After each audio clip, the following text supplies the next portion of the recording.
महत्वाची बातमी आपण पाहूयात। संतोष देशमुख हत्या प्रकरणातील आरोपी वाल्मिक कराड हा चित्रपट निर्माता असल्याचं समोर आलंय।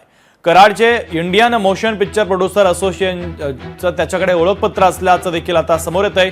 बीआरजे फिल्म प्रोडक्शन मेंबरशिप नंबर हा 2348-0 आजीवन सभासद असा उल्लेख देखील त्याच्या ओळखपत्रावर आहे। वाल्मिक कराडचा बीकेसीतील याच फिल्म प्रोडक्शनच्या ऑफिसचा फोटो देखील आता समोर आलेला आहे।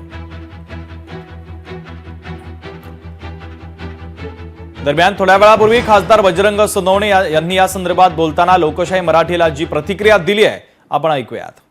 बीड जिल्ह्याच्या बाबतीत मी वेळोवेळी आपल्याशी बोलताना प्रत्येक वाहिन्यांशी बोलताना प्रत्येक वेळेस मत मांडलेलं की हा जो मास्टरमाइंड म्हणून ज्याची ओळख आहे असा वाल्मिक कराड हा पूर्ण रंगेला आहे। त्याला कुणाचा तरी वरदास्त आहे असं प्रत्येक जण म्हणतात, पण वरदास्त असल्याशिवाय एवढं काम होऊ शकत नाही। आता ही नवीनच एक ओळख त्यांची आलेली आहे।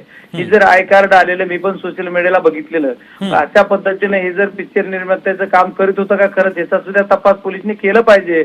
आणि किंवा कुणाला स्पॉन्सर होता एखादा पिक्चर निर्मात्याचं काम, म्हणजे त्या इंडस्ट्रीच्या त्या फिल्म इन्स्टिट्यूटमध्ये जाऊन स्पॉन्सर होऊन जी ब्लॅकचा पैसा जमवलेला किंवा अवैधरित्या जमवलेली माया त्याच्यामध्ये गुंतवण्याचा त्याचा उद्देश असू शकतो किंवा त्याच्यात गुंतवलेली असू शकते, याची सुद्धा पोलिसांनी चौकशी केली पाहिजे। लोकशाही मराठी ऐका, पहा, जागरूक रहा।